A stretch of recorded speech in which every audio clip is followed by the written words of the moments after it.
साथियों, अपने पहले ही कविता संग्रह रास्ते के बीच से चर्चित हो जाने वाले हमारे आज के सदी के महत्वपूर्ण कवियों की श्रृंखला में सुप्रतिष्ठित हिंदी कवि, बहुमुखी प्रतिभा संपन्न रमेश दिविक, जिन्हें दिविक रमेश के नाम से सारी दुनिया जानती है, आज प्रमुख कवि हैं और आज हम उनकी 5 कविताओं के साथ रूबरू होंगे। साथियों, मात्र 38 वर्ष की आयु में रास्ते के बीच और खुली आंखों में आकाश जैसी अपनी मौलिक साहित्यिक कृतियों पर सोवियत लैंड नेहरू अवार्ड जैसा अंतर्राष्ट्रीय पुरस्कार पाने वाले ये भारत के पहले कवि हैं। इन्होंने 17-18 वर्षों तक दूरदर्शन के विविध कार्यक्रमों का संचालन भी किया। 1994 से 1997 में भारत सरकार की ओर से दक्षिण कोरिया में अतिथि आचार्य के रूप में भेजे गए, जहां इन्होंने साहित्य, संस्कृति और तमाम क्षेत्रों में समाज के कितने ही कीर्तिमान स्थापित किए। वहां के जनजीवन और वहां की संस्कृति और साहित्य का गहरा परिचय न केवल खुद लिया, उसका साक्षात्कार हम भारतवासियों से भी कराया। उनकी लगातार कोशिश ये रही है कि ऐतिहासिक रूप से, सांस्कृतिक रूप से और सामाजिक रूप से, तो क्योंकि एक बड़ा साहित्यकार ये काम करता है, उन्होंने तमाम भाषाओं का क्या कह सकते हैं मंथन कर उनकी आवाजाही भारतीय भाषाओं के साथ और भारतीय बोलियों के साथ जोड़ने की बहुत बड़ी कोशिश की है और उसके लिए उनका साधुवाद होना ही चाहिए। दिविक रमेश कोरियाई भाषा में अनुदित प्रकाशित हिंदी कविता के पहले संग्रह के रूप में भी इनकी बहुत अधिक ख्याति हुई है। इनकी अपनी कविताओं का संग्रह सेदल आई ग्योलहान अर्थात चिड़िया का ब्याह, ये दरअसल कोरियाई भाषा में अनुदित है। इस प्रकार साहित्य अकादमी के द्वारा प्रकाशित, इनके द्वारा चयनित और हिंदी में अनुदित कोरियाई प्राचीन और आधुनिक कविताओं का संग्रह भी देने का, साहित्य दुनिया को और सहृदय समाज को देने का योगदान इन्हीं पे जाता है। कोरियाई कविता यात्रा भी ऐसी ही ऐतिहासिक दृष्टि से केवल हिंदी ही नहीं बल्कि किसी भी भारतीय भाषा में अपने ढंग का यह पहला काव्य संग्रह होगा। तो इन्होंने जो योगदान साहित्य जगत को, सहृदय समाज को दिया है, वो मैं गिनाती जाऊं तो साँझ हो जाए, लेकिन वो लगातार आज भी सक्रिय हैं और सेवानिवृत्त होकर भी शैक्षिक संस्थान के प्रिंसिपल रहे और सेवानिवृत्त होकर के भी वो आज भी जुटे हुए हैं साहित्य और समाज की सेवा में। ये बड़ी बात है। इनके द्वारा तैयार किया गया कोरियाई बाल कविताओं और कोरियाई लोक कथाओं के संग्रह भी ऐतिहासिक दृष्टि से हमारी सबसे बड़ी उपलब्धि है। हिंदी समाज के लिए भी ये सबसे बड़ी उपलब्धि है और सर का नाम बड़े आदर से बाल साहित्य के लिए लिया जाता है। और आप सब जानते हैं कि साहित्य रचना अपने आप में ही एक दुष्कर कार्य है, श्रमसाध्य कार्य है और एक साधना है, तपस्या है। और इसके अलावा बाल मन की जो बिल्कुल कोरा होता है, साफ तख्ती के समान होता है, उस बाल मन पर जो कुछ संस्कार रोपे जाते हैं, जो कुछ भी भाव और जो परिवेश बनाया जाता है, दरअसल उससे उसका मानसिक विकास होता है। और बाल साहित्य रचना बहुत ही कठिन काम है, बहुत ही ईमानदारी, निष्ठा और श्रम की इसमें कामना होती है, ज़रूरत होती है। और दिविक रमेश लगातार सतत प्रयत्नशील हैं और सफल हुए हैं बाल साहित्य रचने में और एक से एक उन्होंने बाल कविताएं, कहानियाँ हम सबको कहानियों से लाभान्वित किया है। आज मैं उनके कवि रूप की ओर आप सबका ध्यान आकृष्ट करूंगी और उनकी 5 कविताएं आज अपने शोधार्थियों और विद्यार्थियों के लिए पढ़ूंगी। साथियों, सबसे पहले मेरी पसंद की उनकी कविता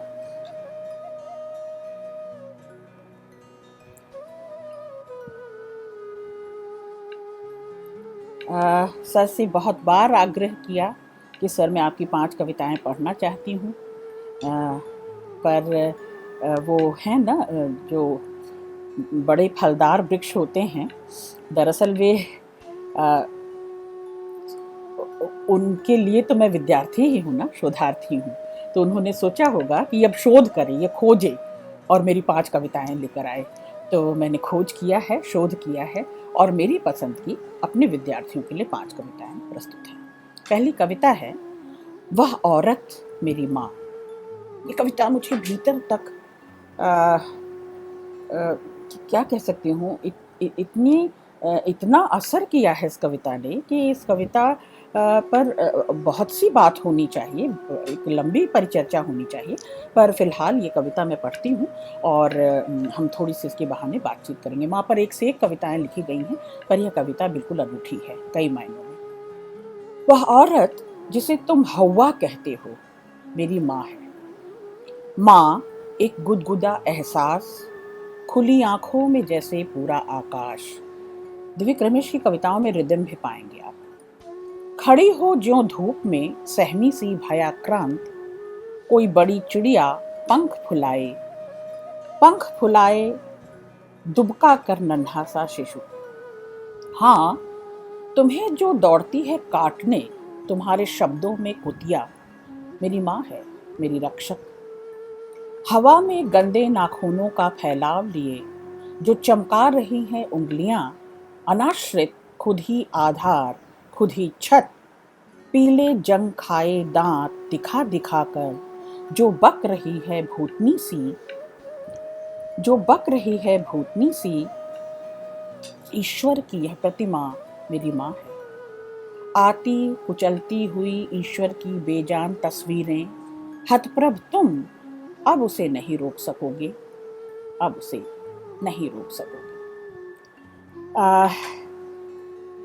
मैंने कहा ना कि माँ पर बहुत सी कविताएं लिखी गई हैं।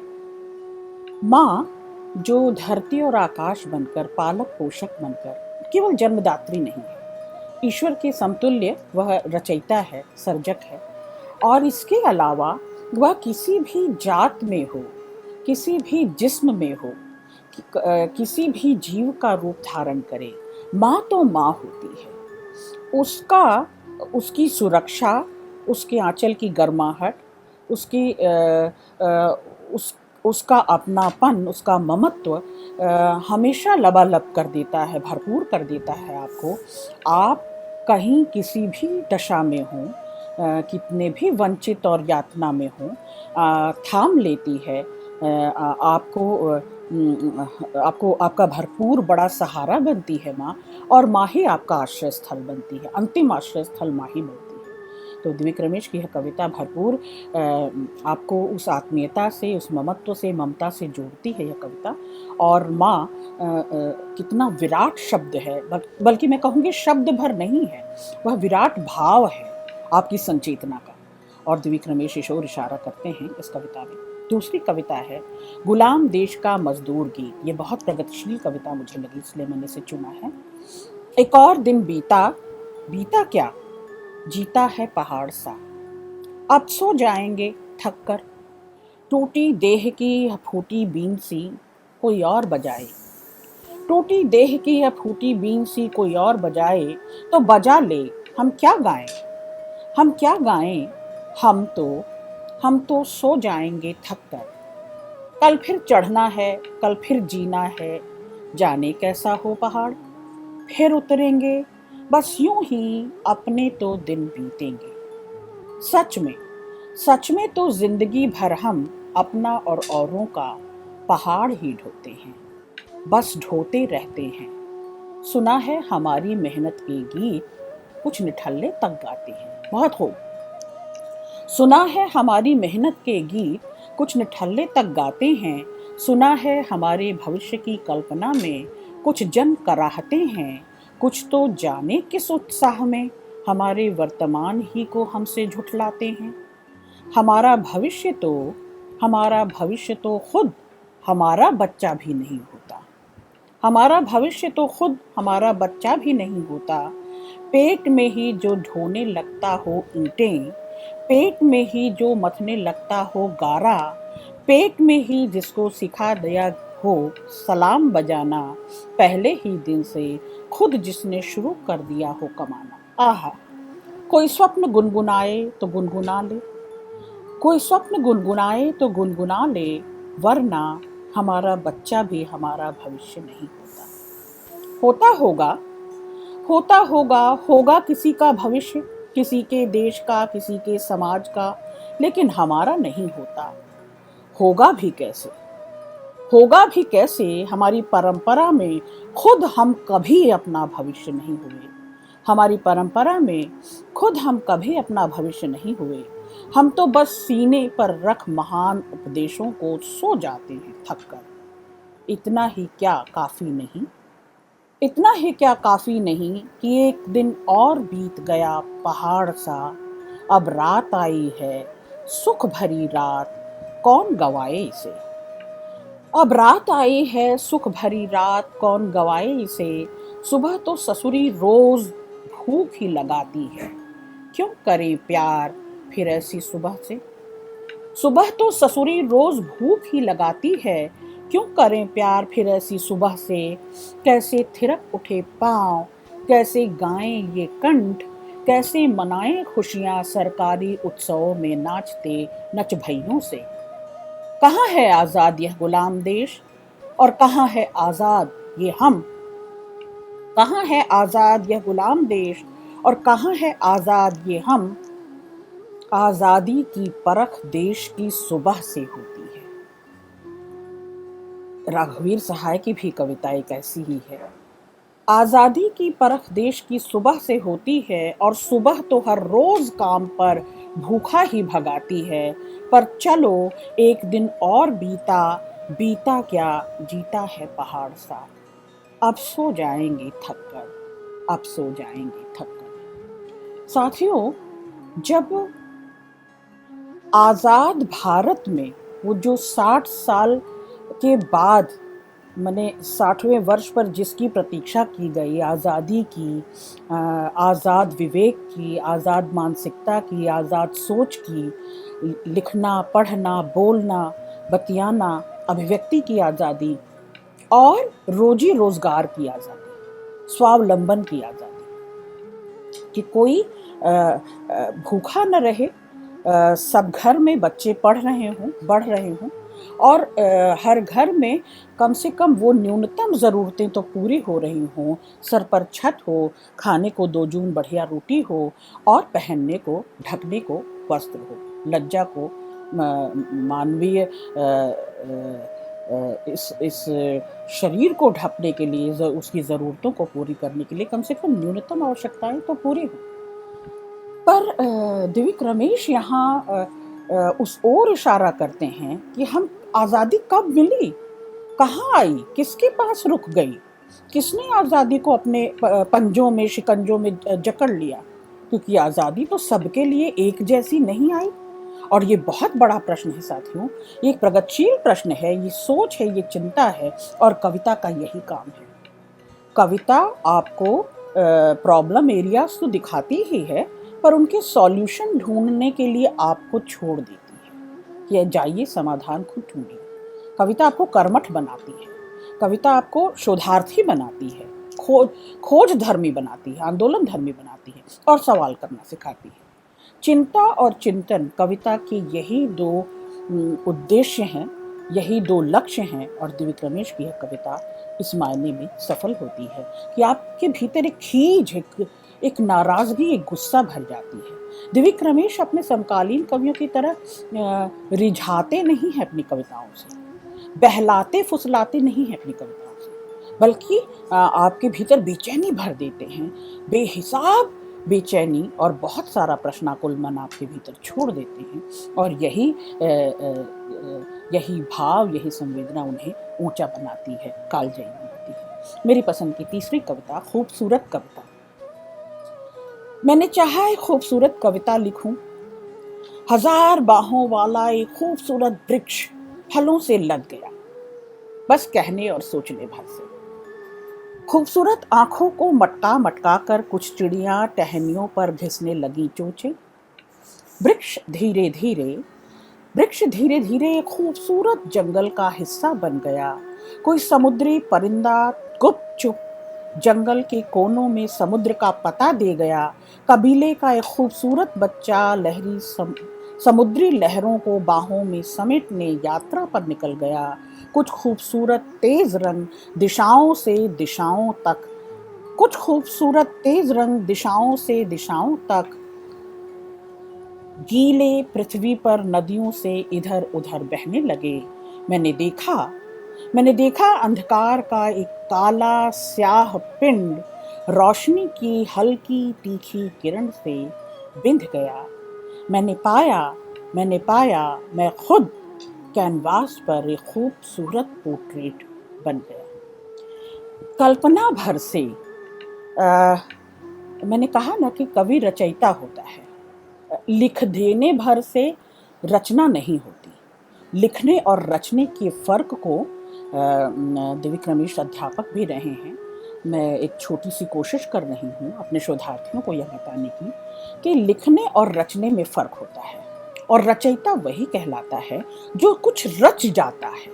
यहाँ रचा गया है एक सपना, रचा गया है ख्वाब, रचा गया है इतिहास, और खूबसूरती को, सौंदर्य को भी कवि अपनी कविता में रच रहा है कि सोचने भर से, उम्मीद, आशा और उत्साह के आ जाने से सब कुछ जैसे बाहर प्रकृति में भी अंतः प्रकृति की खूबसूरती बाह्य प्रकृति में विस्तार ले रही है और पसर रही है पूरी तरह से, और मनुष्य उसमें सराबोर हो रहा है, और कवि स्वयं एक सुंदर पोर्ट्रेट में बदल गया है, एक सुंदर बिंब चित्र में, एक सुंदर शब्द चित्र में बदल गया है।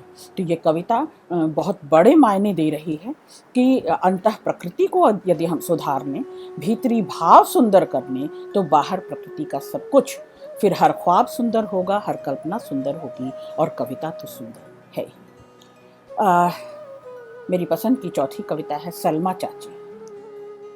पड़ोस में रहती हैं सलमा चाची, पड़ोस में रहती हैं सलमा चाची, और चाची की जुबान में तीन तीन सांडनी सी बेटियां। सलमा चाची, हमने तो सुना नहीं, कभी याद भी नहीं हो अपने खसम को या मुझे।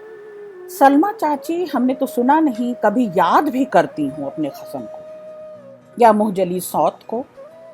पड़ोस में ही रहती थी सलमा चाची, पार्क के उस नुक्कड़ वाली झोपड़ी में। तीन तीन बेटियां हैं सांडनी सी सलमा चाची की छाती पर। सलमा चाची ना औलादी नहीं है, सलमा चाची ना औलादी नहीं है, आस औलाद वालों की दिक्कत जानती हैं, आस औलाद वालों की दिक्कत जानती हैं। सलमा चाची, अरे इस नाड़े को तो संभाल देख, तो कैसा टांग बरोबर निकला लटक रहा है। नाड़े को भी क्या जिंदगी समझ लिया है, क्या फलसफा है। नाड़े को भी क्या जिंदगी समझ लिया है, जो यूं इतनी लापरवाही से घिसटने दे रहे हो जमीन पर। ठहर तो जन्म जले, नाड़े के पीछे पड़ा रहता है जब देखो, ले ठूस लिया नाड़ा, अब बोल हरामी। क्या बोलूं चाची, तू नहीं समझेगी, क्या बोलूं चाची, तू नहीं समझेगी, नाड़ा ही संभाला है ना। कौन किसका प्रतीक है नाड़े और जिंदगी में, तू नहीं समझेगी। खैर छोड़ और सुना, तेरी हुक्टी ठंडी तो नहीं पड़ गई जवानी सी। अरे कभी कभार हमें भी घूंट भर ले देगा कर, अरे कभी कभार हमें भी घूंट भर लेने दिया कर। मैं सब समझू हूँ तेरी बात, मैं सब समझू हूँ तेरी बात, कम बखत बूढ़ी हो गई हूँ, पर तू छेड़ने से बाज नहीं आता। हाँ चाची, कैसे आऊं बाज तुझे छेड़ने से। तुझे छेड़ता हूं तो लगता है कोई न कोई मकसद है अभी जिंदगी का। पर चाची, तू समझे भी तो इतने रंगों को घोलते घोलते, तू समझे भी तो इतने रंगों को घोलते घोलते भी तुझे कभी दिखा है कि जिंदगी का भी एक रंग होता है? सफेद स्याह रंग ही तो नहीं होता ना जिंदगी का। इन बुढ़ा गए हाथों से जब तू फटकारती है ना रंग चढ़े कपड़ों को, तो मुझे बहुत बहुत आस बंधती है। मुझे बहुत बहुत आस बंधती है। लगता है तेरे पास भी कोई आवाज है। लगता है तेरे पास भी कोई आवाज है। दिव्य रमेश इस कविता में शब्दों को लेकर भी बड़े सचेत हैं, और कुछ स्लैंग जो आ रहे हैं दरअसल वो सायास आए हैं। उस कुनबे का, उस कस्बे का चित्र खींच रहे हैं जो आस पड़ोस की गाथा है, और संवाद है बकायदा इस कविता में। और संवाद की वजह से ही यह कविता इतनी रोचक बन गई है कि कथा सी बुनते हैं, डायलॉग परस्पर होता है, और डायलॉग से ही यह कविता गति पकड़ती है, अपनी प्रवाह लेती है कविता। और प्रवाह लेकर उस बोली, उस भाषा, उस शब्द से हमारा परिचय करवाती है जो कस्बाई दुनिया में परस्पर चुहल में छोटी छोटी घटनाओं, छोटी छोटी परिस्थितियों और छोटी छोटी राग रंग को उद्घाटित करती है कविता। और यह पांचवी कविता मेरी पसंद की, एक निर्णय। यह कविता महत्वपूर्ण है साथियों, इसे आप ध्यान से सुनेंगे। शीर्षक बदलने होंगे कविताओं के। शीर्षक बदलने होंगे कविताओं के, क्योंकि कविता अब मेरे लिए लगाम है। आप हर उस कुंजी शब्द को पकड़ने की कोशिश कीजिएगा जिस पर बलाघात दे रहा है कवि। शीर्षक बदलने होंगे कविताओं के, क्योंकि कविता अब मेरे लिए लगाम है, कभी खुद पर कभी दूसरों पर। शौक में भांडों के तमाशे और भूख में औरत की मजबूरी का चित्र अब मेरी कविता नहीं खींचेगी। शौक में भांडों के तमाशे और भूख में औरत की मजबूरी का चित्र अब मेरी कविता नहीं खींचेगी, क्योंकि कविता अब मेरे लिए फौलादी मुक्का है। क्योंकि कविता अब मेरे लिए फौलादी मुक्का है। कभी शौक पर कभी भूख पर। वो मुक्का कहाँ पड़ेगा? उस शौक पर, उस रईसी पर, उस नवाबी ठाट पर मुक्का पड़ेगा, भूख पर मुक्का पड़ेगा। शिकायतों का पोथा अब मेरी कविता नहीं है। मेरी कविता बदनाम औरत की तरह सरेआम बकने के काबिल है। दिव्य रमेश की यह कविता साथियों, कविता की बुनावट, कविता की सोद्देश्यता पर बहुत महत्वपूर्ण है। उसकी वजह यही है कि कविता का उद्देश्य यहाँ जाहिर हो रहा है। क्यों लिखी जाए कविता, किनके लिए लिखी जाए, और जिनके लिए लिखी जाती है क्या कविता उन तक पहुंच रही है सही मायनों में? कविता निरुद्देश्य तो इधर उधर भटक नहीं रही, दिशाहीन तो हो नहीं गई कविता रईसों का ठाठ बाट और कुछ पहुंचे हुए लोगों की पहुंच तो नहीं हो गई है कविता। उस वर्चस्व को और अधिक पताके देकर और अधिक कामयाब तो नहीं कर रही कविता, बल्कि कविता उन वंचितों, उन कमजोरों, उन क्या कह सकते हैं, अबोलों की होनी चाहिए कविता, जो असहाय हैं। भूख पर होनी चाहिए कविता, और बिंदास होनी चाहिए कविता उस औरत की तरह, बेलौस होनी चाहिए, और उसकी बकवास में भी वो सार्थकता है जो बदनाम औरत की तरह सरेआम बकने के काबिल है। वह चुप साधे सकुचाई कामिनी नहीं, जिसकी अपने साथ हुई हरकत बताते भी मर्यादा भंग होती है। अब निर्लज्ज हो जाए वो, अब बेजुबानों के लिए हथियार बन जाए कविता, औजार बन जाए कविता, परिवर्तन की, बदलाव की सबसे बड़ी हामी, हिमायती बन जाए कविता। दिव्य रमेश ये कहना चाहते हैं, क्योंकि अब कविता निर्णय है। बेहतरीन कविता है ये साथियों, शोधार्थियों, इसे आपको जरूर नोटिस में लेना चाहिए, क्योंकि अब कविता निर्णय है, निर्णय की भूमिका नहीं। अब किसी की प्लेटफॉर्म, किसी की आधार, किसी की पृष्ठभूमि नहीं बनने वाली कविता। कविता निर्णय है। कविता आपको तैयार कर रही है, आपको औजार लेना, हथियार लेना, आंदोलन धर्मी बना रही है और आपको सिखा रही है अपनी लड़ाई, अपने मोर्चे की लड़ाई आपको खुद लड़नी है। और किनकी तरफ पक्षधरता सिखा रही है कविता कि आप अगर एकनिष्ठ नहीं हुए, आपने अपनी पक्षधरता जाहिर नहीं की। देखिए, जो लड़ते हैं, जो मारते हैं, वे तो दोषी हैं ही, लेकिन जो पलायन कर जाते हैं और जो मर रहे होते हैं, मार खा रहे होते हैं चुपचाप, दिव्य रमेश उसे भी उतना ही बड़ा दोषी करार कर रहे हैं। और हम सब आपके साथ हैं प्रिय कवि। सचमुच ये पांचों कविताएं बेहतरीन हैं और स्वदेश हैं और इस कविता संसार के लिए महत्वपूर्ण हैं। बहुत शुक्रिया।